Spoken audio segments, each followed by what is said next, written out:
हम चाहे ख़त्म कर दिए जाएं, हमें मालूम है सरकार के पास बड़ी बड़ी तोपें हैं, बड़े बड़े तमंचे हैं, राइफलें हैं, बंदूक हैं, गोला बारूद है, हमें एक झटके में उड़ा देगी। हम जानते हैं सरकार इतनी ताकतवर है, हम मर जाएं इसकी चिंता नहीं है।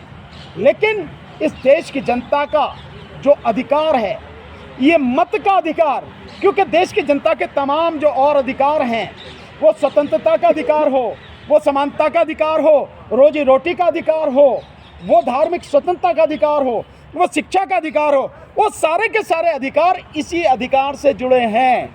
ये अधिकार खत्म, बाकी सारे अधिकार खत्म। इसलिए इस अधिकार को बचाना है और इसको बचाने में हमारी जान चली जाए, हमें इस बात की परवाह नहीं। सर, इलेक्शन कमीशन ने राज्यों का दौरा शुरू कर दिया, तो कभी भी जो है आचार संहिता लग सकती है, चुनाव की घोषणा हो सकती है। मैं समझता हूं कि आचार संहिता लगा के वो जनता को डराना चाहेंगे और आचार संहिता लग जाएगी तो पुलिस वाले एक्टिव हो जाएंगे कि, लेकिन मैं आपको बता रहा हूं ये जन आंदोलन है, ये जन आंदोलन है। और जन आंदोलन जिस समय जनता खड़ी हो जाती है उसके सामने कुछ नहीं होता। मैं आपके माध्यम से कहना चाहता हूं, मुझे मालूम है कि सारी हलचल क्यों हो रही हैं और क्या होने वाला है। आचार संहिता लगने के बाद भी ये जन आंदोलन अब रुकेगा नहीं। और अगर जिद पर अड़ा है इलेक्शन कमीशन और जिद पर अड़ी है सरकार, और जैसे लूट मचाती रही है अब तक उसकी वोटों की, जनता की वोटों की, वो इस बार भी करना चाहती है। मैं जानता हूं वो करने की पूरी कोशिश करेंगे। इस बार हम होने नहीं देंगे, चाहे कुछ भी हो जाए। हम भी यही हैं और बाकी भी यही हैं। आमने सामने जो कुछ है जनता ही बता देगी। आपके साथ में लोग और बैठे थे, दो बातें कर रहे हैं। आप कह रहे हैं ईवीएम हटा, वो लोग कह रहे हैं कि जो ईवीएम के अंदर, जो वीवीपैट के अंदर जो ब्लैक शीशा वो हटा दो और उसकी पर्ची लेके दे दो, वो हम उसको लगा के दूसरे डिब्बे में डाल देंगे। नहीं, दो बातें आपकी समझ से नहीं बैठी। दो बातें नहीं, हमारी बिल्कुल एक ही बात है। No EVM, no VVPAT, only ballot paper. कोई ईवीएम नहीं, कोई वीवीपैट नहीं, केवल बैलेट पेपर। आप जिनकी बात कर रहे हैं उन्होंने अपनी बात नहीं करी, उन्होंने दो रिपोर्टों की बात करी। एक जो citizen commission on election report VVPAT and EVM जो जस्टिस मदन बी लोकुर साहब की है, उस रिपोर्ट का जिक्र किया। और उन्होंने इंडिया गठबंधन ने जो कहा है कि पर्ची दे दो और उसे बैलेट बॉक्स में डालने दो और उसकी गिनती करो, वो उनकी बात करें, वो अपनी बात नहीं कर रहे। हमारा कोई साथी, किसी का भी उसमें कोई मतभेद नहीं, किसी तरह का कोई दो बात नहीं। केवल और केवल एक बात है कि ना हमें ईवीएम चाहिए, ना हमें वीवीपैट चाहिए, केवल और केवल बैलेट पेपर चाहिए। और बैलेट पेपर से चुनाव होगा और बैलेट पेपर के अलावा इस बार ईवीएम से चुनाव नहीं होने देंगे, नहीं होने देंगे, नहीं होने देंगे। सर, आप लोग खुद भी सर चुनाव लड़ने की तैयारी में हैं। आप क्यों नहीं जाते उसके पास? किसके पास? चुनाव के पास हम तो गए थे ना, गिरफ्तार करा दिया, बात खत्म हो गई। लेकिन वो तो आमंत्रित कर रहा है। कौन आमंत्रित कर रहा है? बस तुम्हारे पास नोटा आया, मेरे पास तो नहीं आया नोटा। नहीं काहे की कौन इलेक्शन कमीशन है? कौन? आपके इलेक्शन कमीशन के जो है वो तो पहरेदार लग रहे हैं, या इलेक्शन कमीशन के जो आप वकील लग रहे हैं? कौन है आप? उन्होंने कहा है ना, उन्होंने कहा है, तो वो होता कौन है ये कहने वाला? हम उसकी बात पर विश्वास क्यों करें? ये देश बुद्ध का देश है। अफसोस इस देश में आज की तारीख में भड़ुए और लुटेरे राज कर रहे हैं और वो ये चाहते हैं कि उनकी बात पर विश्वास कर लिया जाए। भगवान बुद्ध ने एक बात कही थी, किसी भी बात को इसलिए नहीं मान लेना कि आपके पिता कह रहे हैं, आपके माता कह रहे हैं। किसी भी बात को इसलिए भी नहीं मान लेना कि आपके गुरु कह रहे हैं, और किसी भी बात को इसलिए नहीं मान लेना क्योंकि साधु संत कह रहे हैं, और किसी भी बात को इसलिए भी नहीं मान लेना कि मैं कह रहा हूँ।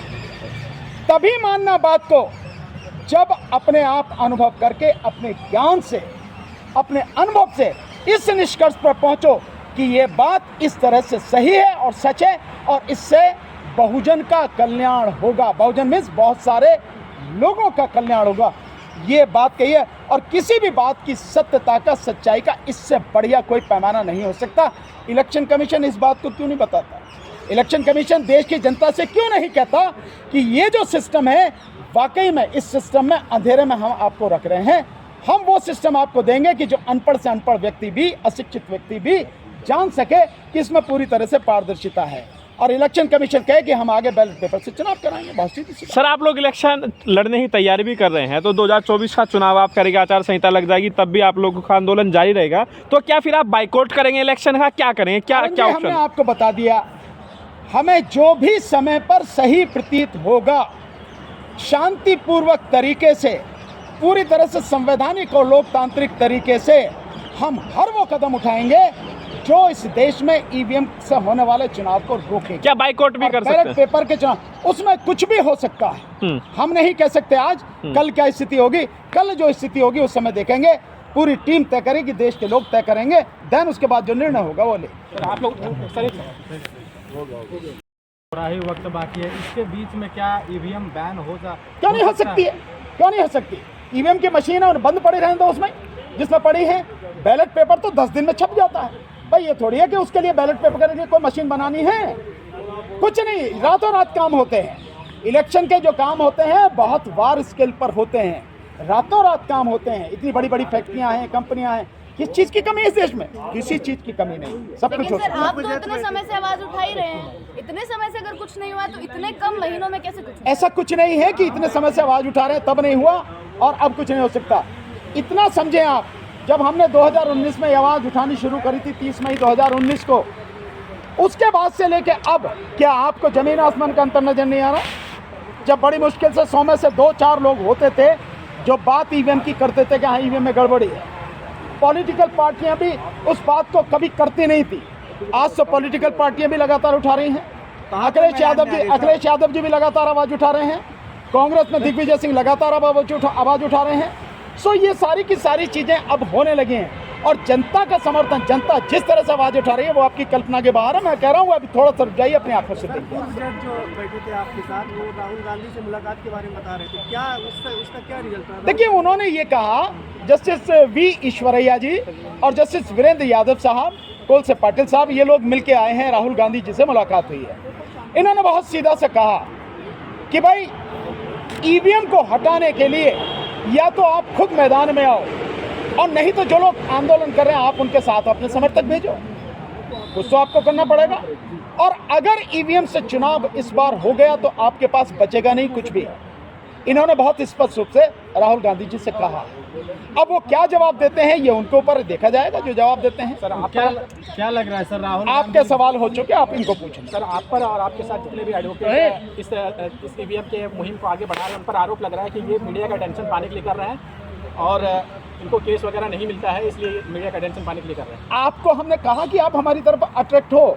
अब बताओ, आप बताओ ना, बताओ। सारे के सारे मीडिया आपका जवाब हो जाएगा। मैंने कहा कि मुझे अटेंशन दो। आप क्या महमूद पराचा ने कहा कि उसकी तो अटेंशन दो? क्या कहा? कुछ नहीं। हम जो कह रहे हैं आपको लग रहा है कि ये सच है और ये सच जनता के बीच में जाना चाहिए, आप दिखा रहे हो।